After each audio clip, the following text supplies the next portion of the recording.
Hello, and welcome back to Winging It, the show where I try to cook some food by just usually winging it. And for today, what we're going to be cooking is a keto version of ramen in an InstantPot. Um, that's going to mean more Zoodles today. It's going to mean we're going to be actually using the sous vide to cook up pork chop that we're going to be putting into it. And actually, I've already started that pork chop. I'm gonna in a minute go into a video about how I prepared and started that pork chop. Ramen is actually a pretty easy thing to make. At least I think so. I've browsed around a couple of recipes here and there, and to make a keto, it's kind of like the hot pot yesterday. Not really that much of a problem. I'm kind of in a Asian soup binge, as you can see, but all right, here we go. I'm going to switch it over to past me, who's going to explain how I prepare the pork in the sous vide. Um, and he should be taking over now. Um, Oops. as Future Me has explained, we're making ramen right now. But the first thing I want to do is cook the pork before we go any further. And the way I'm going to be cooking the pork, and the reason I'm doing this in the past, is we're going to be using the sous vide. If you've never heard of sous vide is a cooking method in which you submerge your food in water at a certain temperature so that it cooks through thoroughly. And you submerge it in a bag so that you're not soaking the meat in water. You're actually let it just cook its own juices. So we're going to be cooking a thin piece of pork to put into the ramen. And first thing I have to do is prepare it, get it all ready to go. So I'm going to just quickly season this, and we're going to throw it in the sous vide. Before I actually do that, I got to turn the sous vide on so it can start preheating the water. It takes some time to heat the water, especially in the bucket I use. I use a pretty big bucket. So I'm going to be using the sous vide known as Joule. It's a very nice sous vide, actually. And It has a really good app, especially when you're cooking foods. It has basically all your meats pre-timed out for you. So I'm going to be using their pork setting, which is for fresh food for 30 minutes. When I start off, it's going to go for 134.6 degrees, so it gets very precise. And it's going to cook for 30 minutes in that water once it gets a temperature. One sec. Yep. So I'm getting that started right now, and I'm going to show you what that looks like once we're done with the meat, because then I'm going to go over there and put it in anyway. All right. So I take our meat, and we're going to want to reuse this plastic bag so that because this is the sort of plastic bag you want to use. These are resealable bags that you use with a vacuum seal. If you don't have a vacuum seal, you don't have to use one. You can get away with it using a regular plastic bag. There are techniques online you can find for removing all the air from these things. But you want to make sure that you can actually cook them in a sous vide, that they can withstand the heat. So no cheap plastic bags. All right, grab a paper towel because we got to dry off our meat. Yeah, this is just a nice bone-in pork. Gonna take this, dry it off. Then we're gonna do some basic seasoning with this. So by basic seasoning, I do mean salt, pepper, onion, and garlic powder. So salting it, pepper,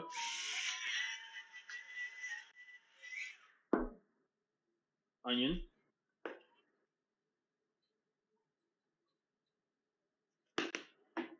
garlic.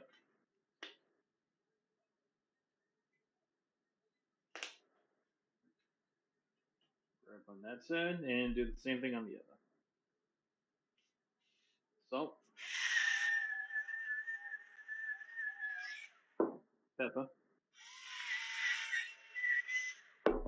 garlic,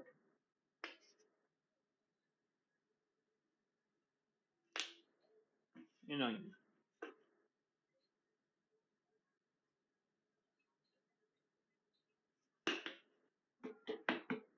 So that's going to be ready to go in there. So we're going to take our plastic bag that we were just using, place this back in it. Now let's go over to the other station where I have my vacuum sealer and my sous vide. Move you guys over here so you can see me here. Move out of the way, out of the way. We get the sous vide right here. No, not the sous vide. We got the vacuum sealer right here. This is a one I found on Amazon. You can use any vacuum sealer you want as long as you're using the right bags that are the heat resistance bags. Putting this on here. Pressing vacuum, and as you see, it just sucks up all the air from the bag itself. Sometimes you need to give it a nice little push to try to get air out. I have to stop this and try it again. I think I didn't position it good enough, so it wasn't creating a seal with the air with the bag, the seal itself. So let's try that again.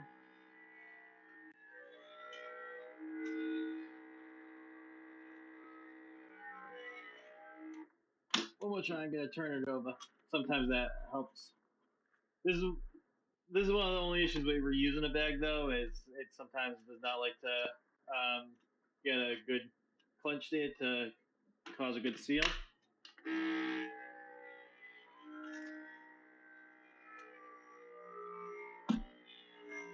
There we go. Now recognize that all the air is out. I'm gonna turn this light off. And that's all sealed. So you see, the bag is completely sealed. The pork is going nowhere. Now we gotta put it in this bucket, which has, this is the sous vide on it. It's just a pipe that goes into a bucket or a pan, or not pan, a pot, that's filled with water, and it will heat the water to an exact temperature and keep it there, so that you don't overcook your meat, and you can actually keep it in there for longer, and it will stick. So, but it usually does take a little longer to cook this method, but the results are usually unbelievable because it's a even cooking that never gets overcooked. So I also have this chainmail here. This is what I use to weigh down my meat. A lot of meats like to float in these baths. You want them to get completely submerged so that the water is able to completely surround the whatever you're cooking. And I like this chainmail I got off Amazon as well, because you can easily wrap whatever you're doing in it. And once it's all wrapped up, oops, you can just place it in like this, and it will basically never come back up. It'll stay down there the entire time. So I'm placing this in there. Water's only a little warm right now, but it's gonna get to temperature, and once it does, the sous vide is actually set to auto start timer.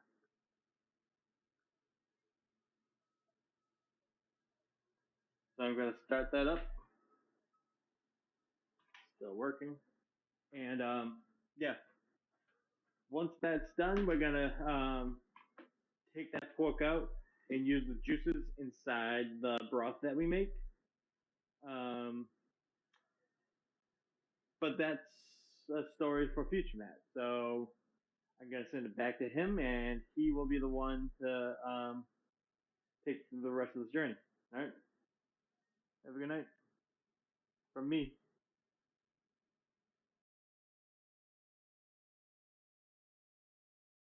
And we're back to live. Everyone give a round of applause to pass me. He did a wonderful job. All right, so the pork has about 4 minutes left. Yeah, 4 minutes left right now. So while that's going, we're gonna start preparing our soup from the ramen. So because I'm doing a single serving just for me, I'm gonna be making the soup inside of the bowl before I put it into our big bowl for the InstantPot, just so I know the right amount to make, so I don't have any waste. So first thing I'm gonna be adding is our regular chicken bone broth. Give it a shake. Remember, use bone broth whenever you can. It's a lot better than just regular broth. A lot tastier. pour that in. It's a lot more viscous too. That's that collagen. Put that back. All right, so I basically filled half of this with bone broth, and now I'm gonna top it off with some water to about right here.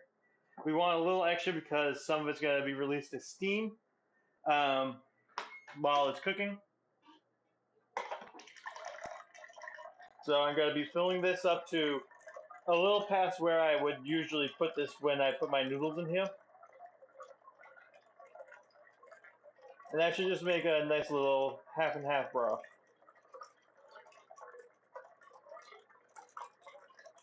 And because I'm doing this on the fly with the seasoning, I'm going to be tasting along the way. It's, okay, broth is already cooked, so don't have to worry about anything like salmonella or anything. So mix all the water and give it a taste and see what I need first. Yeah, so definitely the first thing we need is salt. And instead of salt, we're going to be using soy sauce because this is ramen. So I'm going to be putting a generous portion of soy sauce in there based off that initial taste. This thing really needs salt. It's a soup. Soups love salt. Give that a mix, and we're already starting to get this nice dark color from the soy sauce. Already tasting good. All right, now we're gonna put in some garlic and onion powder. Generous amount of garlic powder.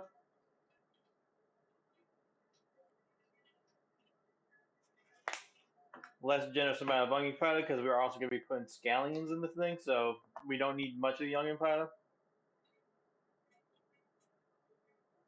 But we want the soup to taste good without the solids. Let's mix that up.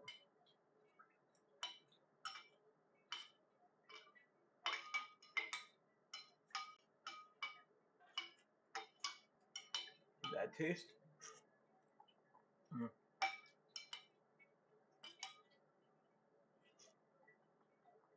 A little more garlic powder.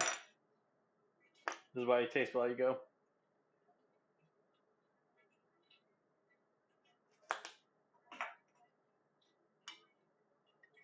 Yeah. I should be able to taste the garlic right there. I could really only taste the onion powder. I gotta watch out with the onion powder. It's very strong stuff.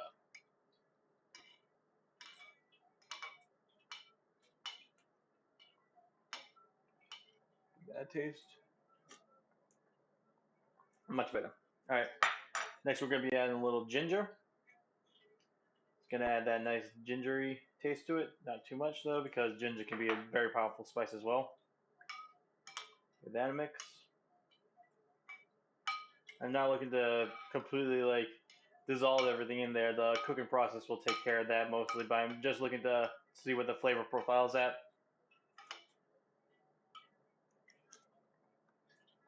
Mm, mm. Starting to balance nice. And red pepper flakes for some heat and some color.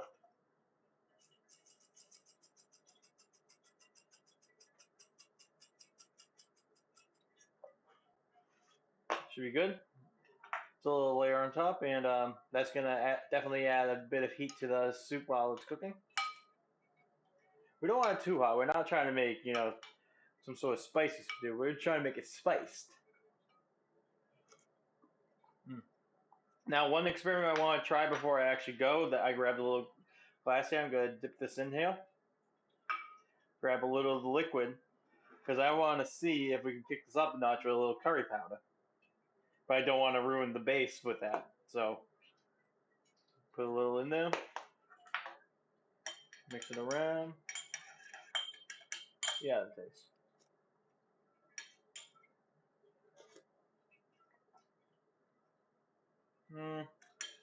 I don't think that's the flavor I'm going for. I'm gonna dump that out. It's not bad. It's just not what I'm looking for right now.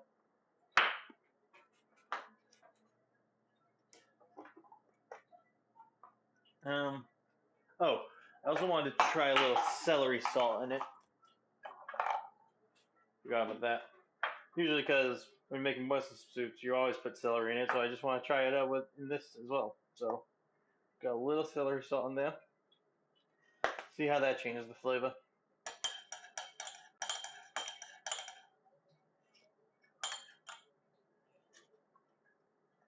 A little too much celery salt. Gotta dump it out and try that again with less celery salt. I only taste the celery. So, a little soup, less celery salt. Should be good that time. This will help me determine how much of something needs to go in.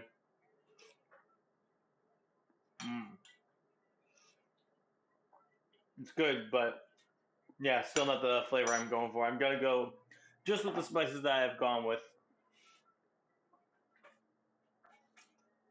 Oh, I also need to add a little bit of oil to this meal, so I'm actually gonna be putting my oil right in the soup base. It's gonna make it a little more slick than a normal ramen, but what can you do? I need the oil in my diet.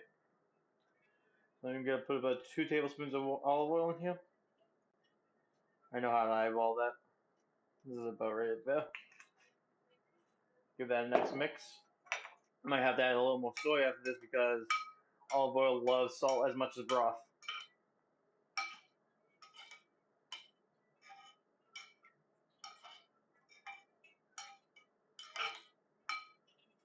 It's definitely going to change the flavor profile, but I have to have the oil in it.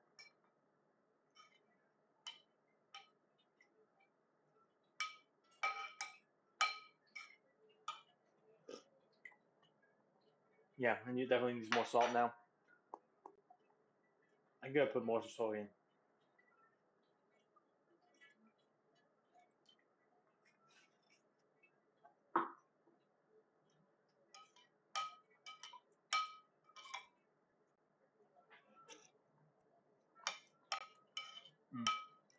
Still good. Very oily though. Alright, so this is the base. Gonna be pouring it into our InstantPot pot. Gonna wash out this bowl and use it for when it's time to actually eat. Oh, almost forgot about scallions. Gonna be cutting these scallions into nice long shoots. So take off the edge. Then 1, 2, 3, and the rest we're gonna make well, still one more, 4. Yeah, and the rest we're gonna use as garnish at the end. So I put these in here. Then we're also gonna put some mushrooms in. Those will add a bit of flavor, as well as being a nice little treat inside the soup. Don't want too many though because we're gonna be doing zucchini and we can only do 2 cups of vegetables. So that should be good to go after I get the pork out and put the pork juice in there, as well as I'm gonna cut out the pork bone because bones are the best place to get flavor in a soup. So I'm gonna actually be plopping the bone right in here. So let's go get the pork. It should be ready to go. It's blinking green. Gotta turn off that sous vide first so I don't forget. Come on.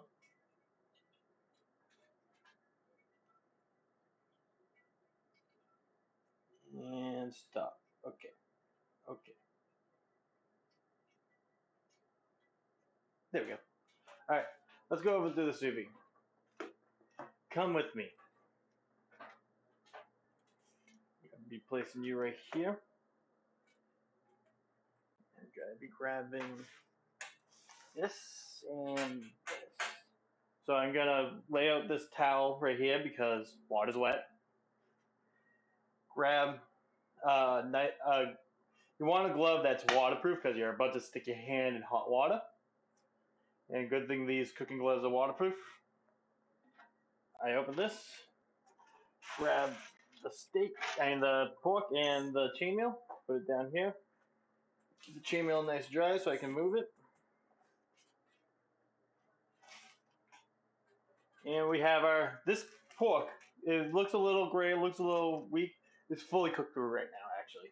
You could technically take this out of the bag and eat it right there. I mean, it'd be ugly, and it wouldn't have any of the good stuff you get from grill marks, but we'll get to searing near the end of this. Till then, we're going to take the pork out of the bag, pour the liquid into the pot, take the bone out, and put the bone into the pot as well. So move this back down. Cut you open.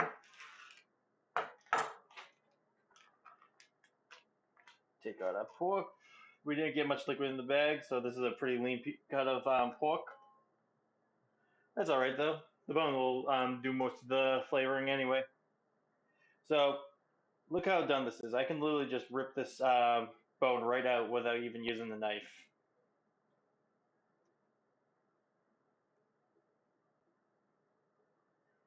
Except it wants to be stubborn along this tendon, so I'm going to cut it right there.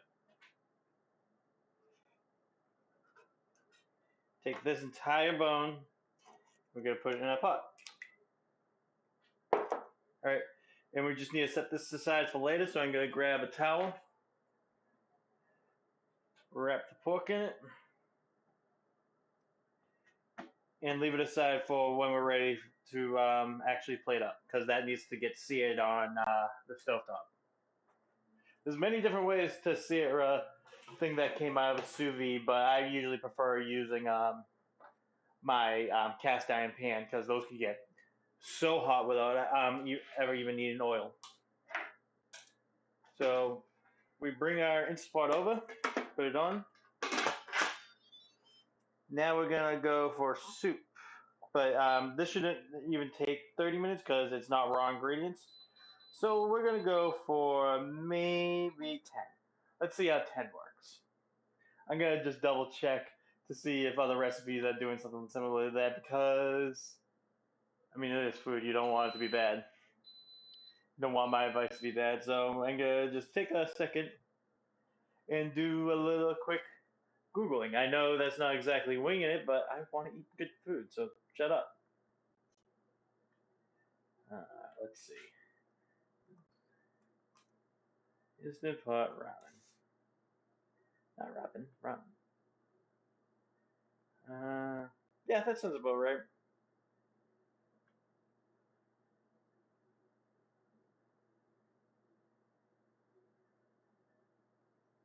Ramen, and they're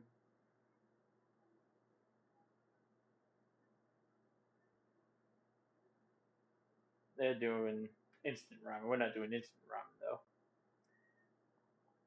They put everything in there.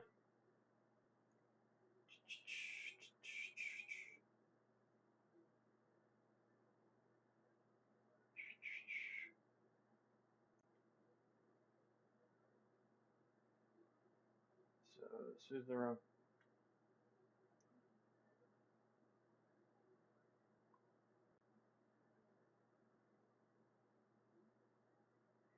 So they're doing 7 minutes on this. So 10 might even be a little extreme. So I'm actually gonna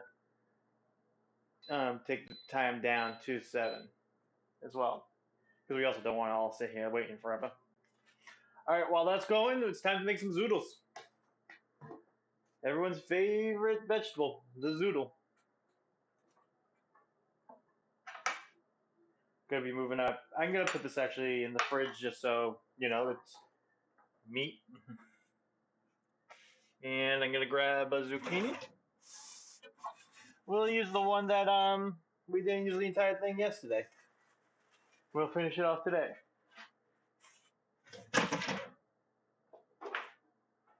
So yeah, we got our zucchini. We're gonna cut off the end. I do like raw zucchini. I'm one of those weirdos.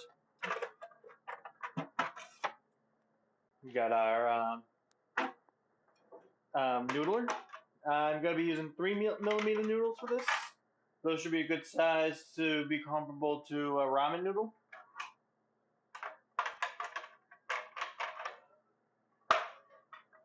So, as always, we move the spices out of the way. They don't need to be in shot anymore, or the bowl. So, putting this blade into my zoodler, if I can figure out how it goes on. And I'm gonna grab a plate. So, oh, I actually did already grab a plate, so that I can catch the zoodles as they're coming down. Actually, this might actually be making too many zoodles for my meal, so I'm gonna cut it in half and just have another one another day. So that'll be one more day of zoodles.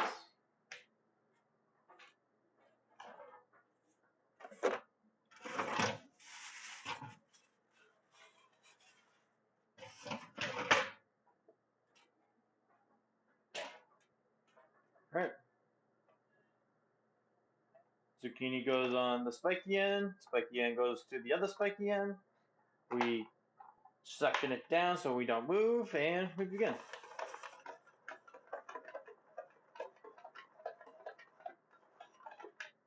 Just one handful. You get so much zoodle from a single zucchini. And it's, honestly, at this point, one, fresh zoodles is so much better than the store-bought stuff. When you're able to cut a vegetable right when you want to use it, that's when it's the best. It doesn't get dried out or anything. And two, why are you spending the extra money when zucchinis are like 50 cents a piece and this thing was like 20 bucks, 30 bucks? Just get a zoodler. If you're on keto, just get a zoodler. Also known as a vegetable spiralizer. But I like the term zoodler because zoodles is very fun to say. Alright, we got our zoodles. That will be our zoodle at the bottom. We're almost at pressure, it sounds like. So I can start with this garnish. Gotta make nice long ones as well.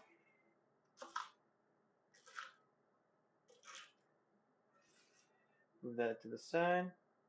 Once that starts up, I'm gonna start preheating the cast iron pan for the pork. In the meantime, I can start putting away some of the stuff, throwing away the trash. You know, general cleanup. It's something that you should be doing every time you cook.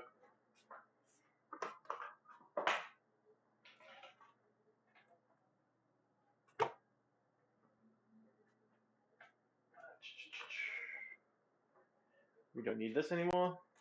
And we need to just wash this out.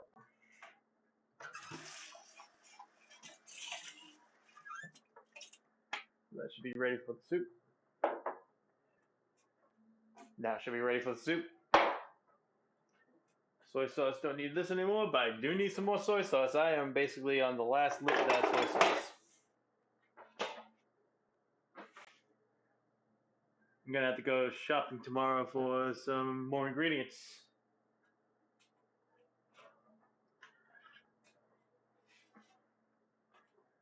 Let's clean the zoodler. This thing, if you have this model, it's pretty easy to take apart. That comes off right there.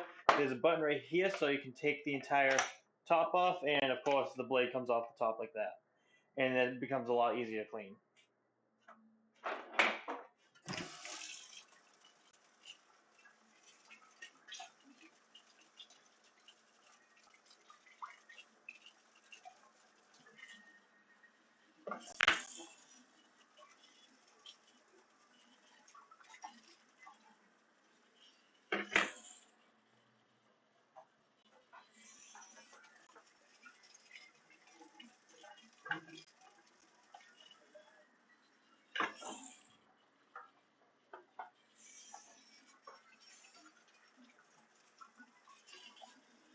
All right, that's ready right there. Yeah, now we're just waiting for the zoodles. I guess while we wait, I can show you another recipe that not the zoodles, the soup. I can show you another recipe that I came up with. No, not came up with, but we incorporated so that I can be keto. It'll be another cocktail recipe. This one's called Golden Hot Tequila Toddy, and it's fantastic. It is. It's so much better than it has any right to be, especially because it's hot tequila. Like you think hot tequila, you think gross, but this thing is absolutely amazing. So first thing I'm doing is putting it on a tea kettle. I got a tea kettle right here, and I'm gonna be just sending this to heat up water to 200 degrees Fahrenheit. While that's going, I'll go through the instructions on how to put this together. So first thing we have some chai tea. Chai tea is a nice spiced tea. Works, and with that nice spicing, it almost gives like a mulled wine sort of quality to the final product. So I'm going to be putting this in our glass, and now I'm going to go get the tequila.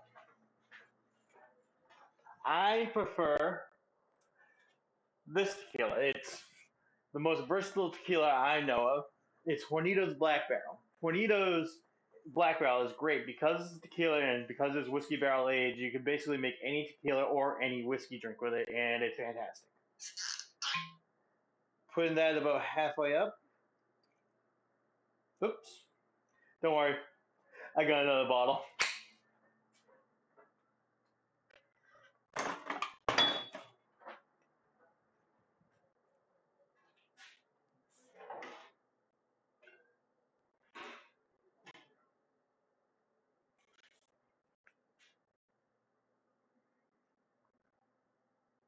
Well, I had another bottle.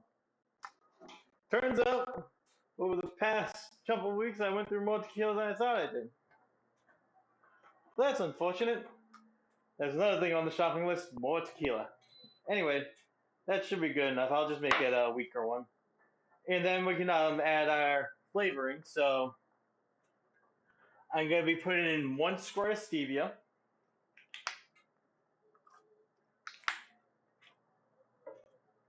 and 1 squirt of this stuff.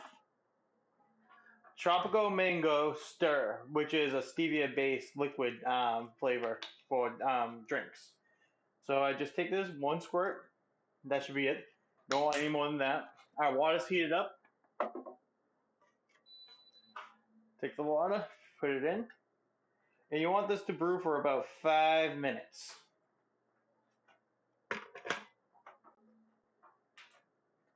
Move around this bag. That'll actually help mix it all up too. I'll put this aside for 5 minutes. Our soup finally pressurized, so it's at 7 minutes. So now we're gonna heat up our cast iron pan, and I am literally just gonna turn this on to high and let it get nice and hot. We want to get like, oh my god, that's too hot. Don't put your hand near it. Hot. I want to see the oils that are in the pan steaming up. I'll grab tongs while I'm at it. Don't worry, those are all clean. Grab our pork from the fridge.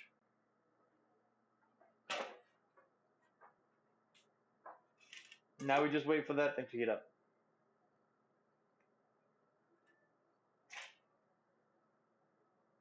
You enjoying the show?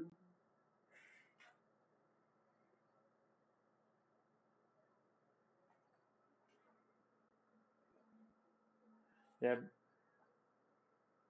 There's nothing we can do really but wait right now. That drink takes gonna take another couple minutes to finish steeping. Around in the meantime.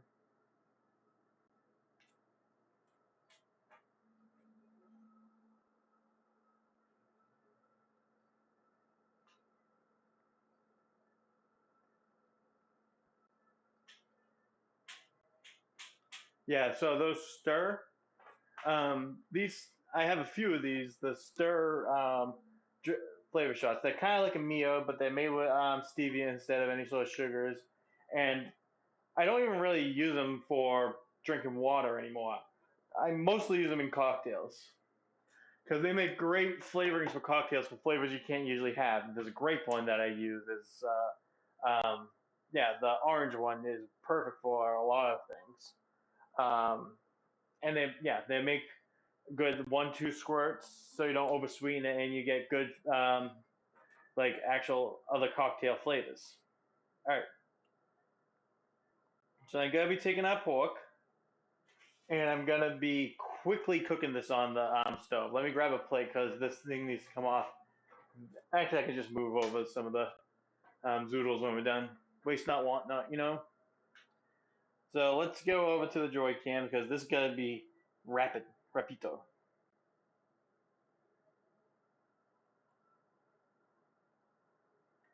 So we're on Droid cam. We got a pork here. I'm gonna come over to the pan, put it right on, and I like to use these to really make sure that that sear goes down. That's just a weight on top of the meat, and we only want this in here for like 30 seconds each side. We don't want to overcook the meat because the meat is done cooking. We just want a sear. 10, 12, 13, 17, somewhere around there. Let's check it.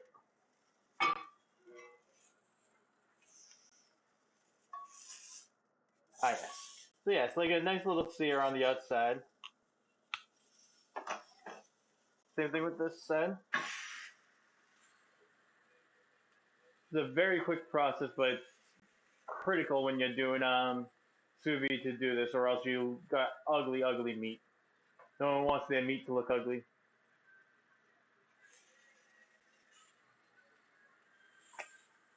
I said, no one wants their meat to look ugly.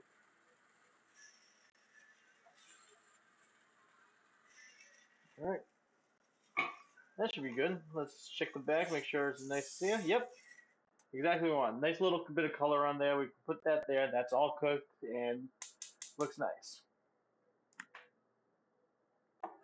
Now we just need to wait the 2 minutes for the soup. In the meantime, I'm gonna carve up this piece of pork because bull to pork ratio. So I'm gonna make it into like 4 nice little pieces that we can stick in there. 1, 2, 3. Yeah, that should be good. That should be good to be putting in the soup. Put these back on that plate. Take. I'm actually gonna eat a piece of this pork right now.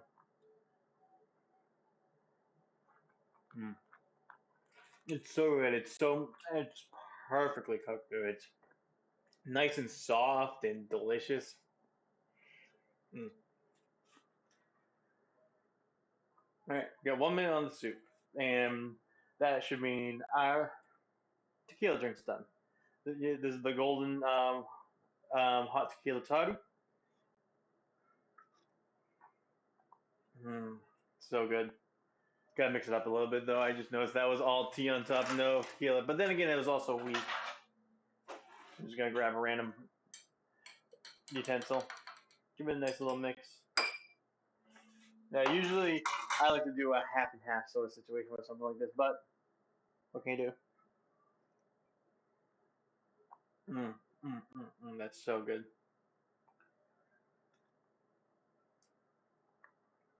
It's it's like the perfect winter drink, which is insane because it has tequila in it. Uh, Looks like the soup actually finished while I wasn't looking, and it forgot to beep at me. So let's let out that steam. I was lying. Now it's done. All right, let's cancel that. Let all that steam get out.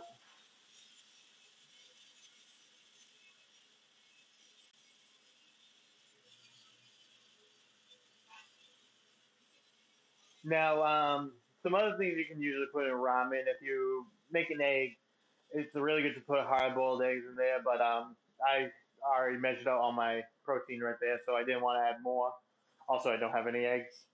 Mostly the second thing. It's really hard to do something if you don't have the thing to do it with. Bok choy is another good thing to put in there. Still don't have any bok choy. I'm probably gonna get some bok choy this weekend. Other good things. Onion shoots, which I don't have any of those. Mushroom shoots, which I don't have any of those. I just have the regular mushrooms and scallions.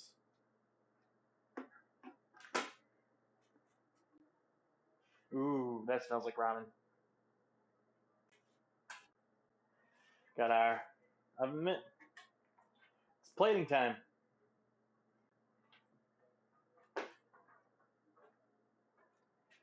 Soup go there, bowl go here. So the first thing we're gonna do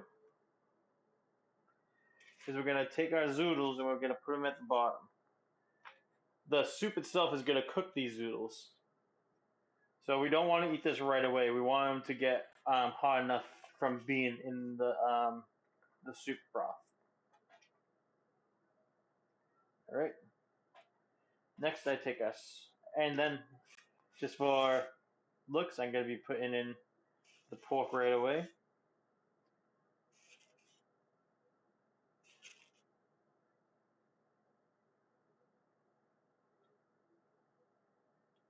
Yeah, that's gonna look good.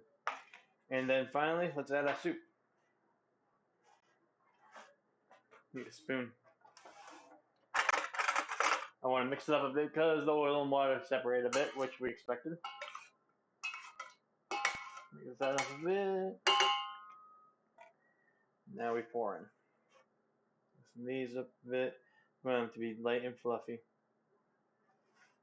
We want the soup to get between them. Really nice and cook them through.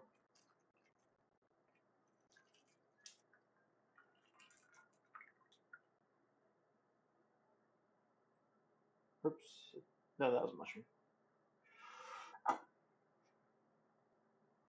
We got our pieces of pork bone. Looks like the pressure split that pork bone in half. Hopefully there's no shards in there, but they probably won't be. I'm not worried about it. You shouldn't be either. Alright.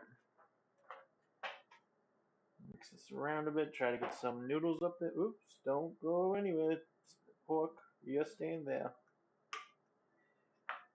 Get our garnish on there.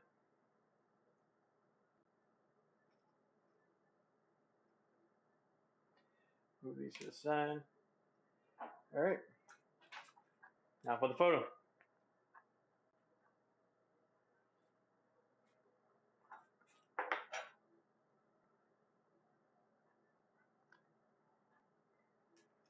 You gotta get out of the way.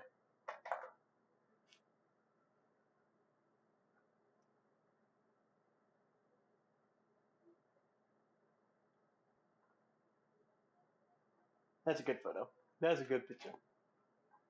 And of course, winging a video of the ever important taste test. By this point, the noodles should probably not completely cook through, but it will take a little longer. But we can taste the soup for now. See how our broth tastes. Mmm, it's good. Yeah, that's nice. Even with the oil, it's good.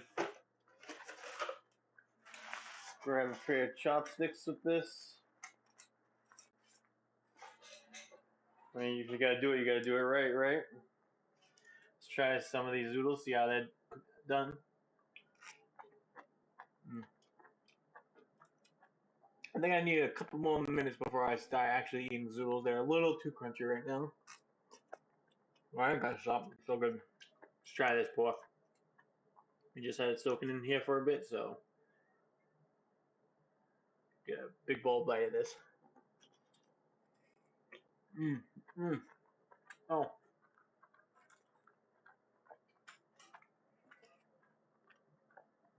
Oh, that's so good. Oh, I am happy for me. I am very happy for me with this meal. Anyway, that should do it. Very quick meal, right? I mean, the longest part of this was cooking the pork, and I didn't even really have to do anything other than put it in the water bath. Um, so yeah, thanks for watching. Eat good. Have a good night. I was gonna try to think of a fourth thing to say because I kept adding things to say, but I don't have anything else. Bye.